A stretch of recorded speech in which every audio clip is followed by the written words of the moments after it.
এই 19 তারিখ অস্ট্রেলিয়া আর Bharat cricket match হয়েছে, বিশ্বকাপ, তাই না? নিয়ে কোনো কারণে ভারত হেরেছে, অস্ট্রেলিয়া জিতেছে। তবে বলে রাখছি, আমরা কিন্তু ভারতীয়রা একেবারে অপদার্থ নয়। আমরা 2 বার কিন্তু বিশ্বকাপ পাওয়া লোক। একবার মহেন্দ্র সিং ধোনি আর একবার কপিল দেব, 2 জনের আমলে আমরা 2টো বিশ্বকাপ পেয়েছি। আমাদের দেশের পার্শ্ববর্তী দেশ বাংলাদেশ, ওরা দেখছি সেদিন পিকনিক করছে ডিজে বাজিয়ে, বলছে আজকে আমাদের ঈদের দিন, কারণ বলছে ভারত হেরেছে তাই। তুমি কেন এরকম আনন্দ করতে গেলে? হ্যাঁ, অবশ্যই মমতাজুল ইসলাম ভারতের নাগরিক, এটা আমার রাগ হচ্ছে। আমি ভারতকে সাপোর্ট করি, কারণ আমি এই দেশের মাটিতে সরকারের সমস্ত সুযোগ সুবিধা ভোগ করি। আমি এই দেশের নাগরিক, আমার দেশ হেরেছে এটা আমি দুঃখিত। হিন্দু মুসলিম উভয় পক্ষ মিলিয়ে আপনার নরেন্দ্র মোদী স্টেডিয়ামে খেলেছে। মোহাম্মদ শামিও যেমন ছিল মুসলিম, বিরাট কোহলি তেমন ছিল হিন্দু। আমরা হিন্দু মুসলিম সারা ভারতবর্ষকে যেমন ইংরেজদের হাত থেকে বাঁচিয়েছি, ঠিক তেমন কাঁধে কাঁধ আর কাঁধে কাঁধ মিলিয়ে আমরা আবার ক্রিকেট ম্যাচে অস্ট্রেলিয়ার বিরুদ্ধে লড়াই করেছি। খেলা মানে হার জিত একটা কিছু হবে। তুমি কেন ওপর বাংলা থেকে এখান থেকে ক্রিটিসাইজ করতে গেলে? হ্যাঁ, একটুখানি দেশ তোমার, তুমি জানো? তুমি যখন ওখানে বসে বগল বাজাচ্ছ, তোমার দেশের তখন 2-5 হাজার রুগী তখন ব্যাঙ্গালোর আর চেন্নাইয়ের বেডে শুয়ে আছে, তারা চিকিৎসা করাতে এসেছে। তুমি ওইখান থেকে বসে হাততালি দিচ্ছ। তুমি অপরের বিপদে যদি হাততালি দাও, বিপদ ঘুরিয়ে কে তোমার আসবে? তোমরা তো জীবনে কোনোদিন চান্সই পাওনি বিশ্বকাপ ফাইনাল খেলতে। চান্স পেয়েছ? তোমরা একটা বিশাল বড় দেশের হিংসায় জর্জরিত, হাততালি দিচ্ছ, পিকনিক করে খাচ্ছ। এটা কেমন কথা? এরকম নয়, এরকম করা ঠিক নয়। আল্লাহ তাআলা বলছে ইখওয়ানুকুম, তোমার ভাই তোমার নিয়ামত, ওয়া আজওয়াজুকুম, তোমার বিবি তোমার নিয়ামত। পৃথিবীর 4 নম্বর ভালোবাসার জিনিস কি? আল্লাহ বলছেন তোমার বিবি। একে ভালোবাসবেন খুব, এ খুব মর্যাদা রাখে কিন্তু, তাই না? এবার একটা কথা আপনাকে নতুন কথা বলে দিই। আচ্ছা বলুন তো, পৃথিবীতে আগে স্ত্রীর জন্ম হয়েছে না আগে মায়ের জন্ম হয়েছে? বলছে মায়ের। আগে কার? আগে স্ত্রীর জন্ম হয়েছে। আদম আলাইহিস সালাম, আদম আলাইহিস সালাম প্রথম যখন তৈরি করলেন আল্লাহ, ওকে ওর মা তৈরি করেছিলেন, তারপরে না ওর বউকে? ওর বউকে। তার মানে বুঝে নিতে হবে, পৃথিবীতে যত মা, সমস্ত মায়েদের জন্ম স্ত্রীদের পেট থেকে। কি বললাম বুঝতে পারছেন? তাহলে দুজনে কিন্তু খুব গাঢ় সম্পর্ক। মাকে যেমন ভালোবাসবেন, স্ত্রীকে তেমন পর্যায়ে আপনাকে ভালোবাসতে হবে। আপনাকে আর একটা আশ্চর্য কথা বলে দিই। আমাদের নবী মুহাম্মদ সাল্লাল্লাহু আলাইহি ওয়াসাল্লাম তিনি বলেছেন, কি বলেছেন? যে ওই লোক আল্লাহর নিকটে সব থেকে প্রিয়, ওই ব্যক্তি আল্লাহর নিকটে সব থেকে উত্তম যে তার স্ত্রীদের কাছে উত্তম। আমি মুহাম্মদ সাল্লাল্লাহু আলাইহি ওয়াসাল্লাম, আমি আমার স্ত্রীদের কাছে উত্তম স্বামী। কি বুঝলেন? তার মানে আপনি ভালো মন্দ কিনা কার সার্টিফিকেটে বেশি কাজ হবে? হ্যাঁ, স্ত্রীর। ওর সঙ্গে খারাপ ব্যবহার করবেন না, একদম খারাপ ব্যবহার করবেন না। আল্লাহ বলেন ওয়া আজওয়াজুকুম ওয়া আশীরাতুকুম ওয়া আমওয়ালুন ইকতারাফতুমুহা ওয়া তিজারাতুন তাখশাওনা কাসাদাহা ওয়া মাসাকিন তারজাউনাহা আহাব্বা ইলাইকুম মিনাল্লাহি ওয়া রাসূলিহি ওয়া জিহাদিন ফি সাবিলিহি ফাতারাব্বাসু হাত্তা ইয়াতিয়াল্লাহু বিআমরিহি ওয়াল্লাহু লা ইয়াহদিল কওমাল ফাসিকিন।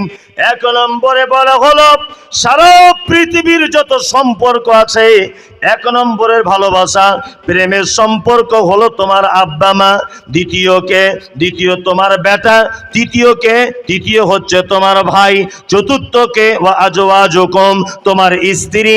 আল্লাহ তারপরে বলছেন ওয়া আমওয়ালুন ওয়া আশীরাতুকুম তোমার প্রতিবেশী, তোমার নিকট আত্মীয়, এরা হলো তোমার আপন। ওয়া আমওয়ালুন ইকতারাফতুমুহা তোমার উপার্জিত মাল সম্পদ হলো তোমার মহব্বতের জিনিস।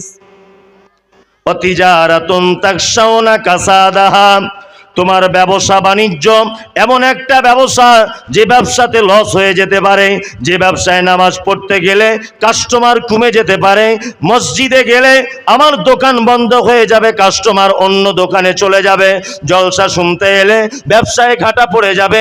আল্লাহ বলছে এই রকম ব্যবসায় যাদের ভয় থাকে, ভয় থাকার পরেও যারা দোকান বন্ধ করে মসজিদে চলে আসে, আল্লাহ বলছেন তাকশাউনা কাসাদাহা ওয়া মাসাকিন তারজাউনাহা, কোটি কোটি টাকা দিয়ে বিল্ডিং বালাখানা করেছো, পশ্চিম বাংলার মার্বেল পাথর দোকানে পাওয়া যায়, এই মার্বেল পাথর দিয়ে তুমি বাড়ি বানিয়েছো, তোমার স্বাদ মেটে না।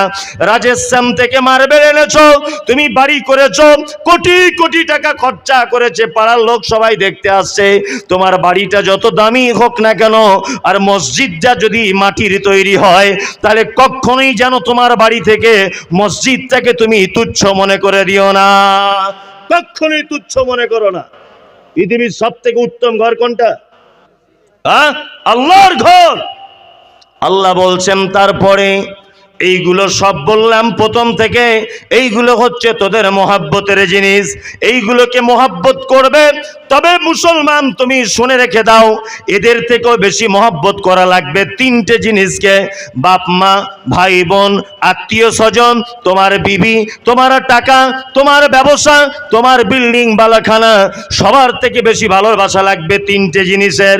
আল্লাহ বলে আহাব্বা ইলাইকুম মিনাল্লাহি ওয়া রাসূলিহি ওয়া জিহাদিন ফি সাবিলিহি ফাতারাব্বাসু হাত্তা ইয়াতি আল্লাহু বিআমরিহি ওয়াল্লাহু লা ইয়াহদিল কওমাল ফাসিকিন। এক, আল্লাহর প্রতি ভালোবাসা থাকতে হবে। তোমার বেটা বেটি, টাকা পয়সা, বিল্ডিং বালাখানা, জমিন জারাত, সমস্ত কিছুকে উপেক্ষা করে ভালোবাসতে হবে কাকে? আল্লাহকে। দুই, ও রাসূলিহি, রাসূলকে ভালোবাসতে হবে, আমার নবীকে কি করতে হবে? ভালোবাসতে হবে। ও জিহাদিন ফি সাবিলিহি, আল্লাহর রাস্তায় জিহাদ করাটাকে কি করতে হবে? ভালোবাসতে হবে। জিহাদ বলতে তাই বলে এটা নয় যে আপনাকে বলছি বাড়িতে লাঠি সোটা সব রেডি করুন, অন্য কাউকে মারতে হবে, জি না, এটা আমি আপনাকে বলতে চাইনি। জিহাদ মানে ভালো কাজের উদ্দেশ্যে তোমাকে সংগ্রাম করে যেতে হবে, তাই না? গ্রামে 5টা লোক নামাজ কালাম পড়ছে না, ইসলাম থেকে দূরে আছে, জিহাদ মানে প্রচেষ্টা চালানো। কি বললাম বুঝলেন? চেষ্টা চালিয়ে যান, তাদের পিছনে লেগে যান যে ভাই আপনি মসজিদে আসুন, আপনি মসজিদে আসুন, 10 দিন 20 দিন 30 দিন বলতে থাকুন, এক পর্যায়ে দেখবেন ও মসজিদে চলে কি আসবে। এটা হচ্ছে জিহাদ। এই কাজটা করাকে আপনাকে কি মনে করতে হবে? ভালো মনে করতে হবে। আল্লাহ বলছেন সমস্ত কিছু উপেক্ষা করে তিনটে জিনিস যদি ভালো না বাসো, আল্লাহ বলছে ফাতারাব্বাসু, অপেক্ষা করো, হাত্তা ইয়াতি আল্লাহু বিআমরিহি, আমার পক্ষ থেকে হুকুম আসা পর্যন্ত, তার মানে আযাব চলে আসা পর্যন্ত, আমার ফয়সালা আযাব আসার আগ পর্যন্ত তোমরা অপেক্ষা করো। আল্লাহু লা ইয়াহদিল কওমাল ফাসিকিন, আল্লাহ বলছে কখনোই আমি ফাসিক কওমদের হেদায়েত দান করি কে না। ফাসিক কারা? কারা ফাসিক? ফাসিক কাদেরকে বলা হয় জানেন? এটা সামান্য একটুখানি বলে দিই।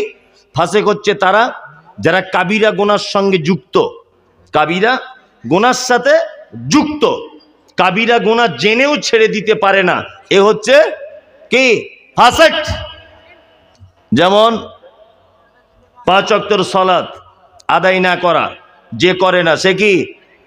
ফাসিক। সুদ কাবিরা গুনাহ, ফাসিক। আত্মীয়তার সম্পর্ক ছিন্ন করা, ফাসিকি কাজ। হ্যাঁ, প্রতিবেশীর সঙ্গে অসৎ ব্যবহার করা, ফাসিকি কাজ। মদ পান করা, ফাসিকি কাজ। আল্লাহ তাআলা বলছেন আমি কখনো ফাসিকদের হেদায়েত দান করি কি না।